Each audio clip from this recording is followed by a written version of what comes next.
So what I want to happen next is, depending on what the person writes in the box, I either want it to play a video or put a little message underneath.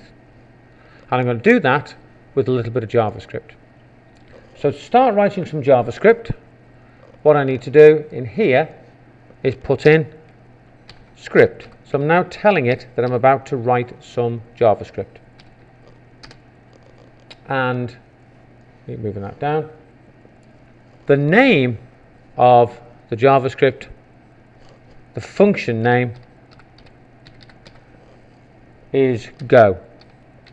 So either go to the website or don't go to the website. So I've given it the name go. And to start writing, I need to put in a curly bracket. So there's my beginnings of my function. Obviously at the end of all of this, what I'll put in is I will have to close down the script. Anytime you're doing that, you have to stop writing it. And I'll move that back to there. And when I'm finished writing my function, I need to finish the function off with a curly bracket. So what my function is needs to go between the two braces or curly brackets here. And what I want to do is, first of all, I want to create a variable, and that variable is called, small a, I think, answer. So this is going to be the answer to the question. And I'm going to find that answer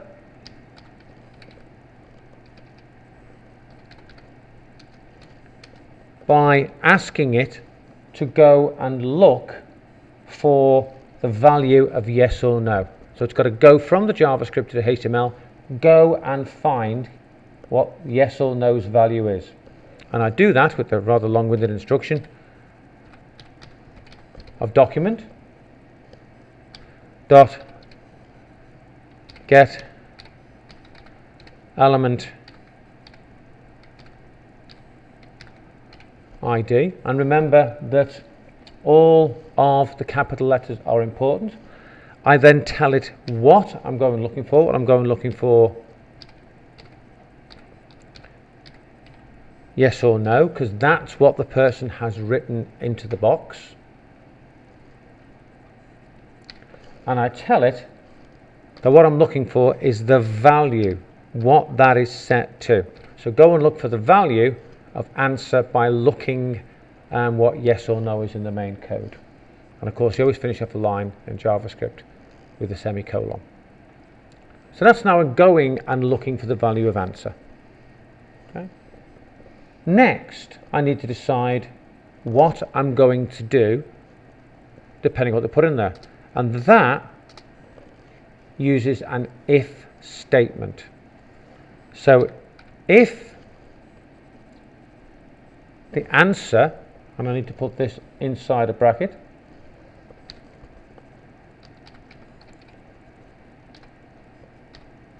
and again I'm going to put that in there. If answer equals yes, and I close the bracket.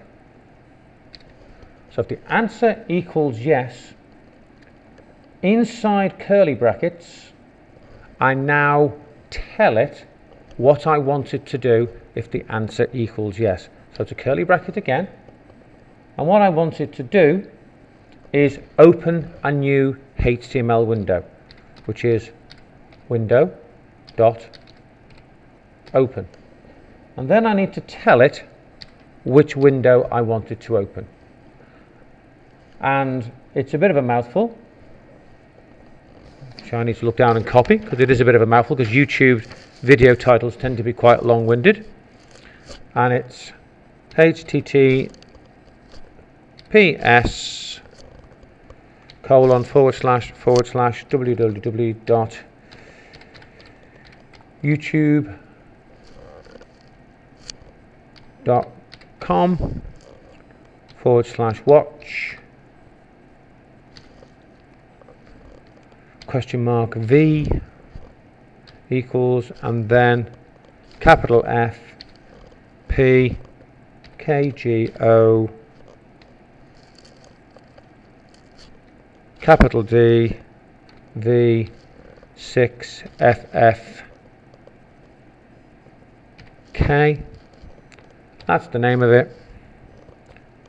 Bracket goes on there because I opened a bracket here, and now I put in a curly bracket again to say I've finished. So I've asked the function to go and find what answer is by looking what the value of yes no is. I've then said if the answer equals yes, then open a new window, and in that window open that website. Now hopefully this will work. Okay, way to find out is to test it, and it may work, and I may need to come back and I may need to debug it. So type in the box yes, click on enter, and it jumps to the Humpty Dumpty website. So it's doing exactly what I asked it to do.